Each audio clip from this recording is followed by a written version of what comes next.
Okay, we're gonna get started making these balancing rings for the grinder. And the first thing we're gonna do, we've already bored this hole out to 1.25 inches to fit over the hub itself. Okay, now we're gonna cut a relief in here where it'll come back over the back side. This is the back side of the hub. Where it'll come over the back side, we're going to cut this relief 313 thousandths deep. That's because we want to leave a thickness of the web thickness on the front side where the wheel goes up against. We want to leave that thickness there 187. And the overall thickness of the balancing ring itself will be 1.5 inch. So what we're going to do, we're going to counterbore counterbore this out to 2. This is 1.25 now. We're going to counterbore it out to 2.25, and that'll fit over the back side of the hub. So we're going to get our reading here and zero our DRO. And then we're going to come in here and move in. We're going to leave a little bit on the back side where we can clean it up when we get through. We're going to come in to 300 thousandths. And then we're going to set our lathe stop at 300 thousandths, and then when we get through, we'll come back and clean up the back side of the counterbore.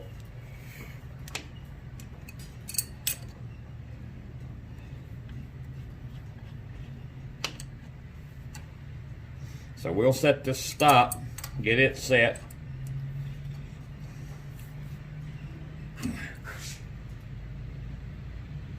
Okay, it's set at 300 thousandths, so that'll leave us 13 to clean up on the back side of the counterbore. So what we're going to do, we're going to come in here and touch off now. Well, let's not go so slow.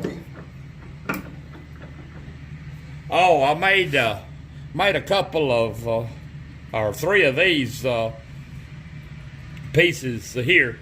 I've got some pieces of copper. They're 2.25 inches wide, and they're 12 inches long this way. And these are, I cut these 3.5 inches long and wrapped them around this way. This way here is 3 inches long. I've done the 2.25 this way. I had to cut a little off of them, but they fit on there good, and they won't sling off, and they stay on there while you're putting your part on there. They'll hang on there. I think I'm gonna like them. So let's get started here with this. So we're gonna come in and touch off, and we're gonna take a 50 thousandths depth of cut. That'll be 100 thousandths off the diameter, boring down to 300 deep. And then we'll clean up the back side of it.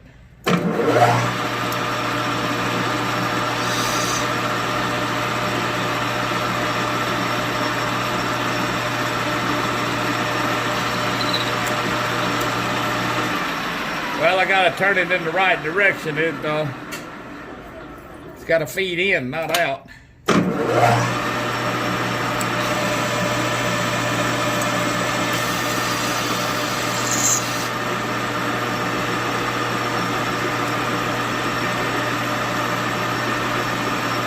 me check, that don't look exactly right. Let me check and make sure that's right again.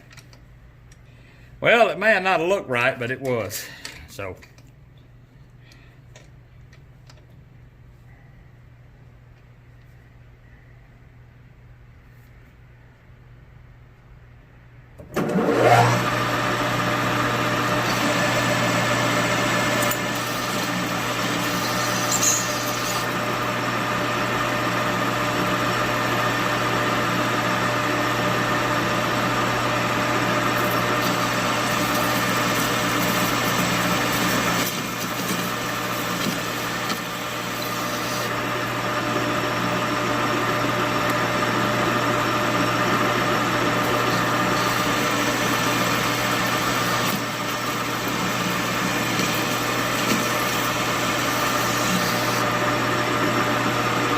we'll get it out close to the diameter and then we'll check it.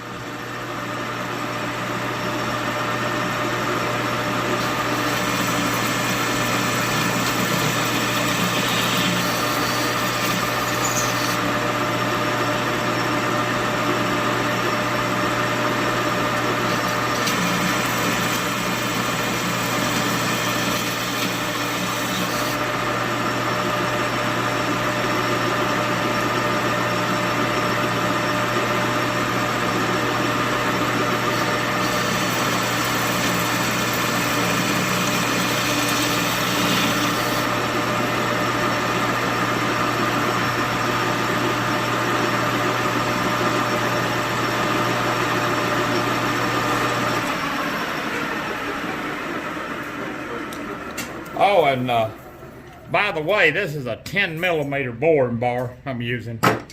It's a little small for this job, but I had it in there when I was boring the 1.25 out because my bigger boring bar wouldn't fit in the 1-inch hole I already had drilled. So that's the reason we're using this little one. It's doing a fine job though.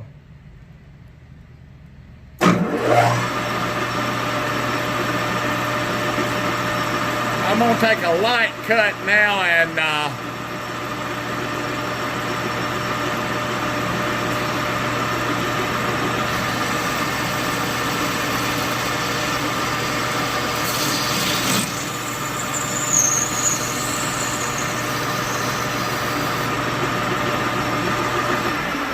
we should like about a 1/4 inch coming out of there, which would be an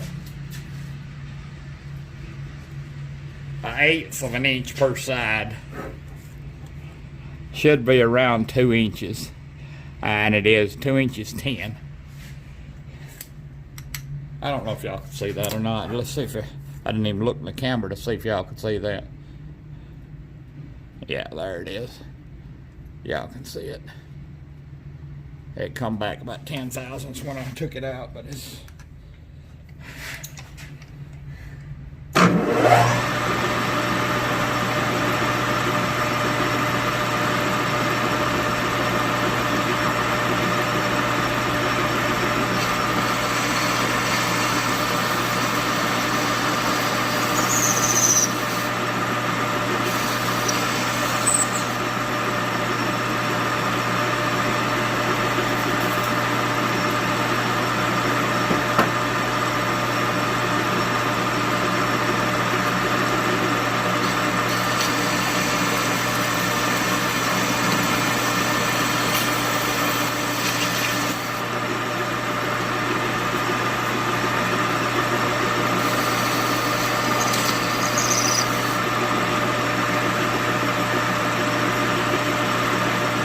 gonna go up there.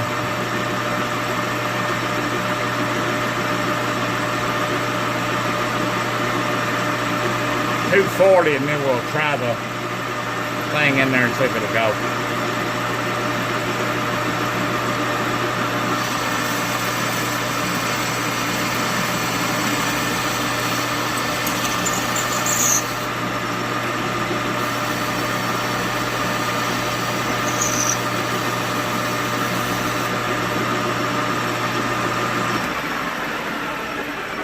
Okay, the front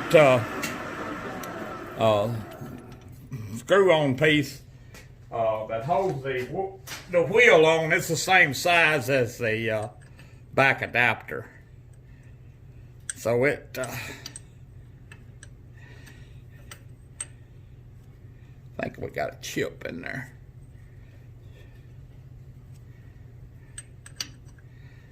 Okay. Just a little bit of wiggle room. That's what we want. We don't want it tight.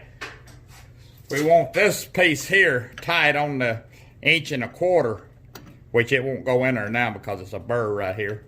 But we want that tight. There it goes. We want that tight on there, so it's tight. And well, That's good. So now what we need to do is go in here and clean up the back side. We'll put it in the middle here, and we'll bring our stop down till it reads 313. There it is right there. Now we'll come in, and actually we're facing off that back side. And we'll come into our dimension we had before. When we come in and board,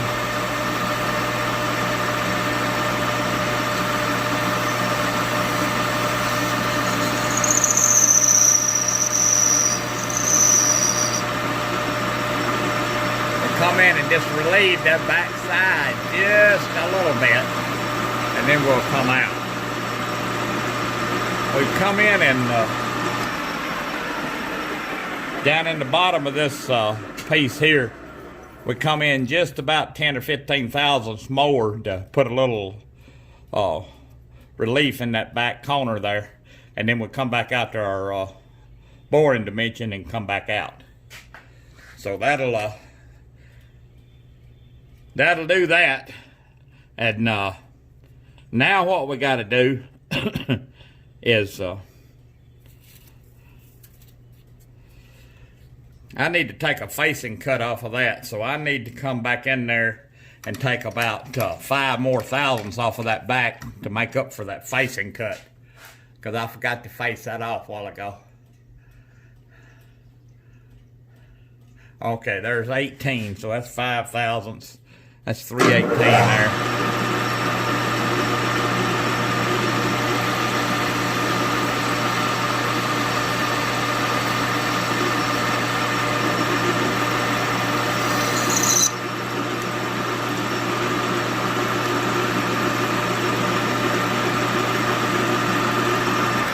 All right. Now what we're gonna do,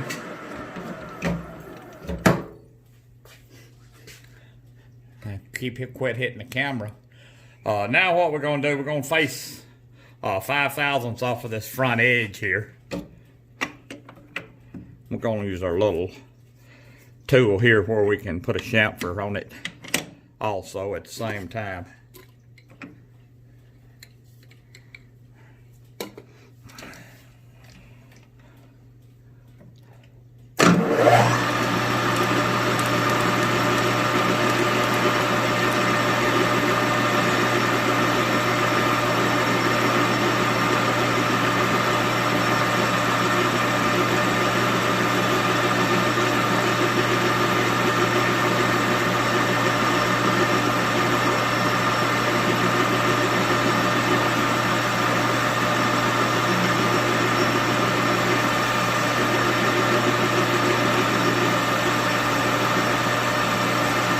Okay, that's our 5 thousandths facing cut.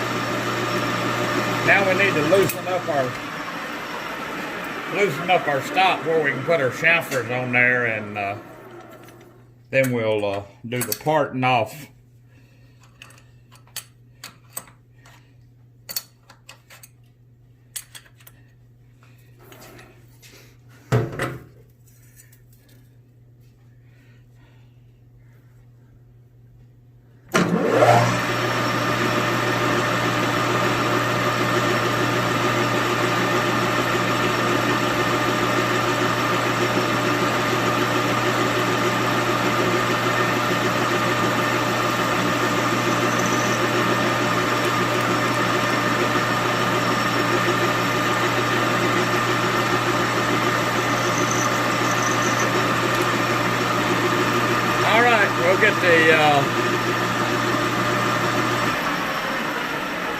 We'll get the cutoff tool set up, and we'll be back.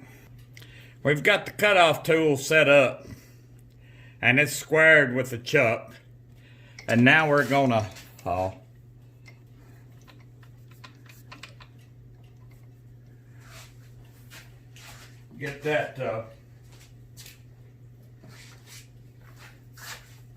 get that tool set up right to the edge.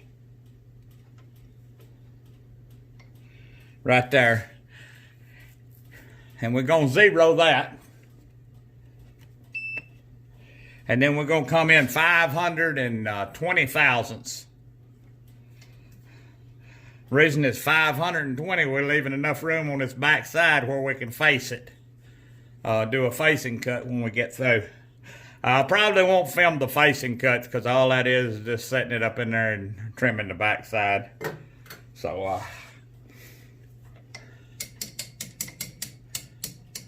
there's 520 right there.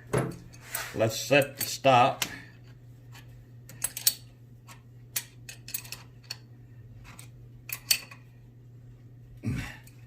Make sure we got the backlash out of our compound and tighten down our saddle and get our coolant ready. And we turn it down on, slow the speed down a little bit, or a lot. Okay, my hand's probably gonna be in the way most of the time because I'm gonna have to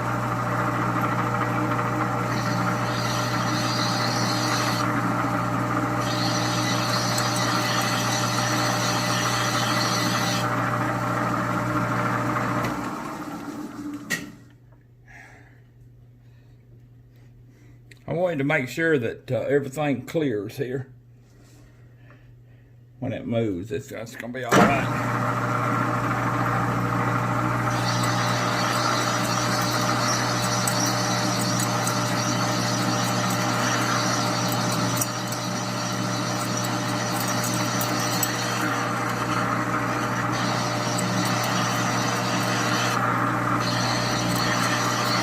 I'll try to keep my hand out of the way. When we get down a little closer, I'll have to get up on top to get more coolant on it.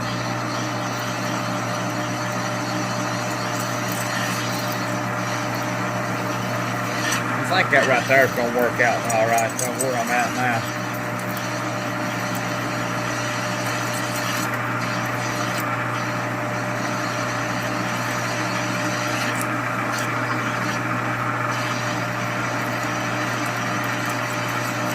When we get through right here, we'll have to take this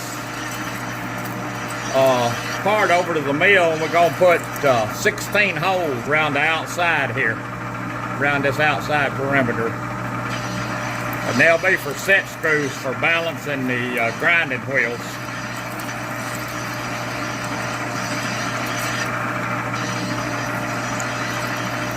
I got 5 hubs this size, so I've got to make 5 of these.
There she goes.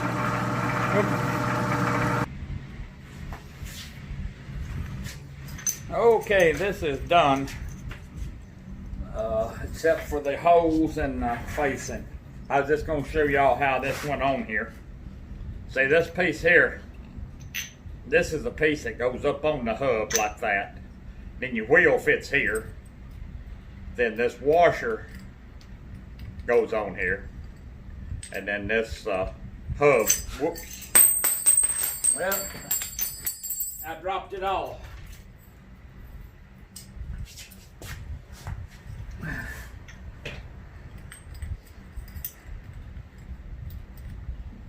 This washer goes on here, and then this, you just have to always remember this is a left-handed. I was trying to screw it on the wrong way a while ago. This is left-handed threads. And that's what it'll do. It'll slide up over the back. See, it ain't got no wiggle room now. It's got a little wiggle room on this, but it hadn't on the, it's almost metal to metal there. It's just a good slip fit and no shake. And that wheel will fit in between there, then 1/2 inch wheel. Okay. And then what we got to do now, we still got to face this back side. Take about 5 thousandths off of that. But then we're going to come in here on this side and drill and tap 1 hole every 10 degrees around here, 16 holes. So it, that's just what will balance it. Just move them screws around till you get the wheel balanced where when you lay it up on the balancing stand, it'll just sit there. It won't rotate either way. And you, when you set it there, it's gonna rotate. And you keep moving them screws till it don't. You can set it in any position, it'll stay there. It won't rotate to the heavy side because it won't be no heavy side because of those set screws you've done moved around and got the heavy side off of it. And see, that right there is flush or about flush with the outside of every one of them. All of these are not exactly the same. They're within the OD of this is within 20 thousandths of each other, but they're not all the same. I've measured them from 2 inches 230 to 2 inches 257, so that's about 27 thousandths. This inside here, every one of them I've measured has been within a couple of tenths of 1 inch 250. So that's the reason they fit so good. This is 1 inch 250 on the small diameter here too. And I got a, like I said, 187 shoulder there that will locate that. And these holes, we'll put them in on the mill. I hadn't decided whether I'm going to put them in on the trunk mill or go to the desktop. The desktop mill's got a boat circle thing in it where you just plug it in. It'll give you just turn it to 0. You punch hole 1, and it'll you go to 0, 0, and that's hole 1. And you go to hole 2, and you go to 0, 0 again, and that's hole 2. And you go all the way around like that. Every time you get through with a hole, you punch the up button, and it'll go up to the next hole, and you go to 0, 0 again. And that's pretty neat. But I don't know. I'll probably end up doing it on the trunk. I've got a boat circle calculator on my phone that gives you coordinates, so I might just do it on the trunk mill. I don't know. I may come back and show you just a little bit of it, and where I got the boat circle calculator off of my phone. Off of Play Store, and it's real good. You just plug in the circle diameter and how many holes you want, and it'll give you if you want 16 holes, it'll give you 1 through 16 coordinates that you can move. So we'll be back and get the rest of this done. Okay, this is my setup for tapping. This is a tap wrench that I modified here a while back. It's got a sleeve that goes on it here. And this is a 6mm 1 tap. That's what we're going to tap all these holes. I'm not going to sit here and bore you with all these, tapping all these holes. So, and I hope it works. Like I said, this is a tap wrench I made. All I done is took a general tap wrench. I don't forget what number it is. I don't think it's on this portion of it here. I think it's on the portion up here, but anyway, it's a general tap wrench. It goes up to like maybe 5/16 tap, I think, go in it. But what we done, we made this and pressed over the top of it, and bored these, drill these holes out where this will go back through it. This is and turn the stud down on this piece. It was that way it works back and forth, and it's guides and get you straight. Let me turn that fan off where we can where you can hear better. Okay, that's a little better. It's a little cooler here in Alabama today. It's in the mid to high 80s. Supposed to have been some storms moved in this evening, but they ain't made it here yet. I don't think they're going to either, according to the radar. But anyway, we fixing to tap these, and we're going to be using our anchor lube. This stuff is good. I'm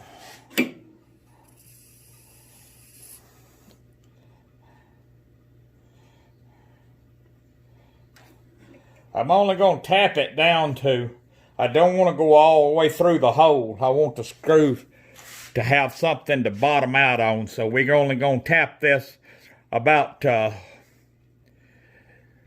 to 90% through the hole. So let's get to tapping.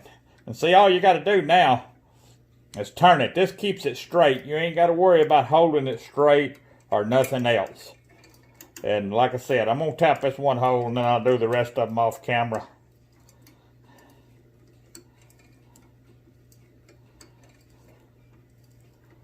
Like I said, this anchor lube is some good stuff. These are cheap Chinese taps. And if you don't back them out and get these chips out, even though they're spiral out the top, it will seize up and they will break. I found out that was the reason I broke the 2 taps when I was tapping my for my oh mercy, power feed on the knee. Okay, that should get that one.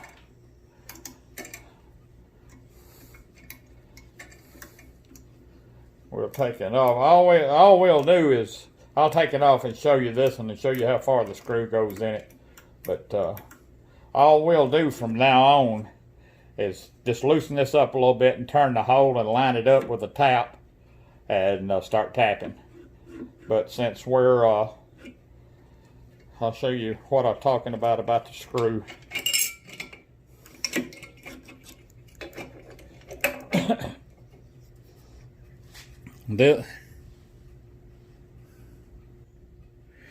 What we're going to do is put the screw in here, and we don't want to tap it all the way through.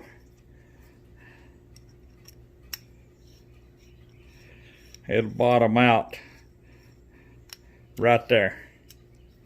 And see, that's on the back side. I don't know if you can see that. Let's see. It's not all the way through. It's in there about 30 seconds or so. And this thing is, like I told you before, it's a 1/2 inch wide. This step in here, it goes up on your collar, up on your hub, is 187. And this step here is 313. And these set screws, I ordered them 6 millimeters, 10 millimeters long. So if that turns out not to be the case, that they're not heavy enough, I'll go back and tap these 8 millimeters. But I don't know what was in my head. I've done 16 holes, and all the time I was thinking that was 20 degrees apart. I wanted 18 holes. I wanted half of 36, and I don't know. I guess 36 and 6 got into my head, and I just done the 16. But I intended to put 18 holes in here. But that ain't the way it turned out. That way I would have had 20 degrees in between the holes. Now I got 22.5 degrees between the holes. So that don't matter. It's like I said, it's just one of those things that happened. And I went back to my first figures, and I even had 16 holes on it.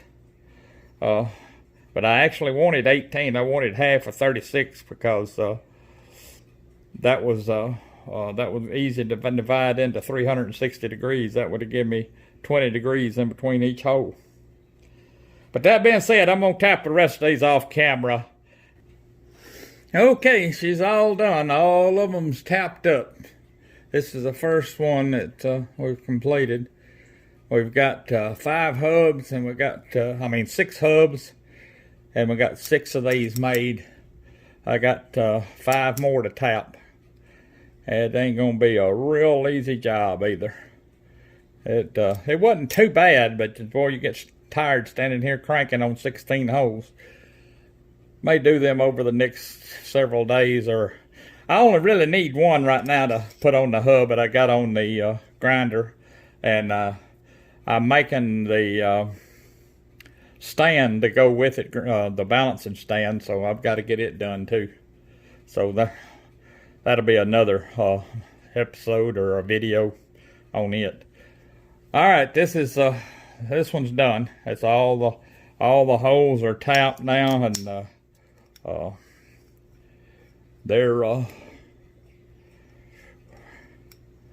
ready for the balancing operation as soon as I get the stand made. And I ain't got the arbor made yet either, so there we go. I still got a lot of work to do. We'll be back.